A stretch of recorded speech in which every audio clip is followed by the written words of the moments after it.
Why lowball offers won't work and home prices are not declining is what we're going to be going over today. So this is a long continuation, more detailed continuation of the two shorter videos that I'll put on Facebook or Instagram, depending on where you're seeing those, or if you're seeing this straight on YouTube, that's where it's coming from. Please follow me on all the different places you can. Like, subscribe, share, all those fun things really helps grow the brand in the small business and what we're really here about, which is the truth and transparency and how things really work and what's really going on in real estate, in the market, and that kind of thing, where we operate off of data and facts and truth and transparency, which I know can be rare in our industry, but that's really what we're on a mission to change, if you will, or improve about the industry of what's here, of being fully transparent, fully truthful, giving you the data, the facts that actually lead you through real estate successfully, as opposed to what some of these headlines are putting out there or popular opinions, drama, gossip. We really just want to be your straightforward,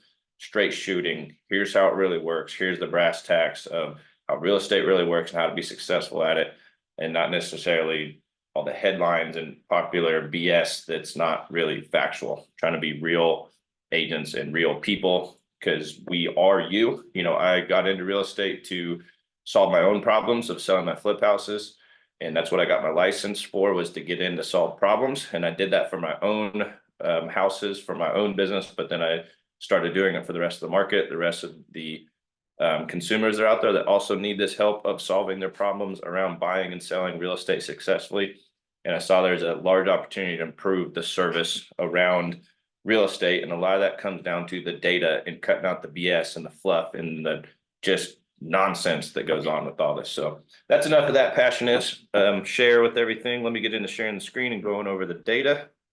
So this data that I'm going over is directly from our local MLS in the Wichita, Kansas market. So this is from March 2024. Obviously, we can't report on April because it's April 24th and it's still going on in real time. But what we do notice here are trends, and that concept of history repeats itself. And, you know, if we don't pay attention to the data, the number, the trends, like what's actually going on in the market from a stats perspective, a data perspective, not just what your dad or your mom or your brother or your neighbor or somebody's saying based off of theory and feelings, you know, that's really where we can get misled as agents, as clients, as we're basing things off of a concept and not off of facts and data, which is what we really go off of here. So what you're going to hear from the headlines a lot is that home prices are falling, or they're saying home prices decline. What they're misleading you with on that is the number of transactions is going down, which you can see from 2022, 23, 24. In March of 2022 is 891. In 2023 is 816. And in 2024, it's 737. So number of transactions are going down, but what they're not telling you is that price point is going up with that. And so that's the biggest misleading piece of this, depending on how you portray it, how you put it out there, is that number of transactions going down, price point is going up. So that's the biggest, like, easiest thing to understand when you actually look at the data of the numbers of it. And what you historically find is that the spring market is what brings around the most sellers, the most buyers, and the most natural time of year that people are starting to consider buying a house or are buying a house that goes with that. And so if you were going to lowball, December and January would have been the time to do that based on where the market trends are at for the time of year. And so that lowballing isn't necessarily always getting the best deal, because getting the house in a lot of ways can be the win in this market. And depending on the house, the time of year, your personal situation, all those things that go into negotiating the offer that you present to win the home or not and get a deal done, it's all very situational. You know, and I know a lot of times people try to give us or try to ask us generalized questions, and they want a specific response. And it's very hard to give specific advice to a generalized question on this, because so much of this is complex and it's nuanced, and it depends on your personal situation, the house, the time of the year, like, and all these things that go into it. So every single deal, you know, there's a process to a transaction and a science to it, but then there's an art of deal making and negotiating and conversations that go around this. And there's a skill to it that not every agent has the same. At the end of the day, the point I'm trying to make is why lowball offers aren't going to work in this market and why home prices are not declining, even though number of sales are declining. So there's less number of sales going around for people to partake in. When I might say people, I mean home buyers and agents. And so there's less transactions going around, and you can't have multiple agents on one deal. You can only have one agent, per deal that wins. There can only be one winner in these situations, and there are losers in a market. And I'm not saying people are losers. I'm just saying in a free market, in the economy, there's winners and losers of transactions that goes with this. You either got the house or you didn't. But as you look at the numbers, you can see where the number of closed listings historically kind of follows this bell curve as it goes into spring and summer, March, and then it trails off towards the end of the year, going into the colder months, the winter, the holidays, all the things going on there. Consumer behavior shows people just are less likely, don't necessarily want to buy and sell a house as much, even though they do still buy and sell houses in those time of year. Because at the end of the day, we navigate the market and the finances of all this, but people buy and sell houses for life reasons, not necessarily for market reasons. When they really get down to why are you buying a house? Why are you selling a house? Why are you doing this? It usually comes down to they got married, they're having kids, they need more space, they don't have kids at home anymore, they divorced, they retired, someone died. Like all of these life reasons are what generate these numbers. And we navigate these numbers in the market and all the trends of it that go with it. But ultimately, at the end of the day, you buy and sell houses for life reasons.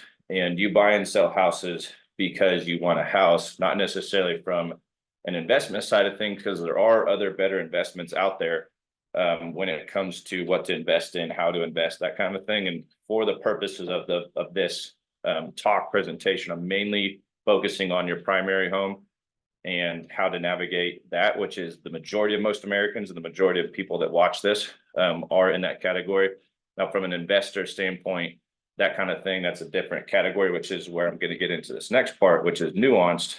When you really look at the closed listings by price range, this is where it gets real nerdy and interesting. And if you look at the below 100,000 mark and what they're selling at price as percentage of list, most of those are the ones that are getting beat up and being sold for less than asking price, less than listing price.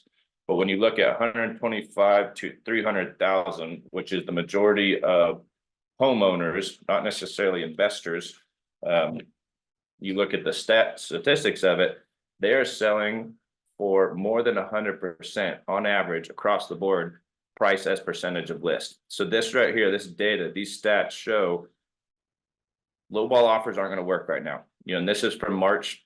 And I can see this to continue to go forward because buyers want to buy houses. The demand's still there, and people are willing and able and familiar with going above asking price because you're not paying more than the house is worth. You're paying what it's worth to you and what it takes to get the house. Because getting a house a lot of times can be the win in this market and in this situation. When you think about, they're not making more of that type of house. Houses are a unique particular product that you got to see yourself in, and how much is that worth it to you to get to create memories in that house for the next 2, 3, 4, 5, however many years you live there, or you don't.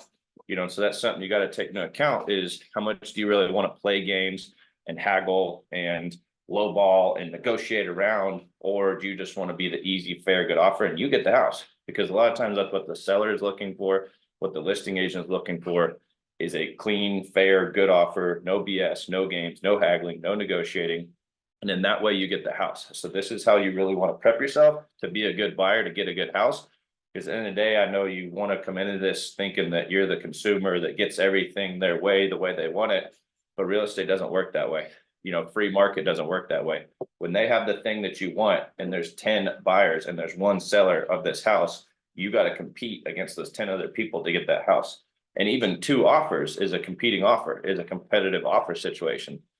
So you really got to look at it that way of how much do I like this house? How far am I willing to go? And I'd rather you hear that from me straight, direct. And usually it's easier to hear it over video than when I'm speaking it to you or in person on how to handle these situations. That it's brutal, it's rough. Like, I get it, it's tough. And, I care for you as a person and I'm compassionate, but the market doesn't, the sellers don't, this situation doesn't. And I want to help you come to understand the gravity and the nature of this situation, that it's tough, it's stressful, it's pressured, not because of me as an agent.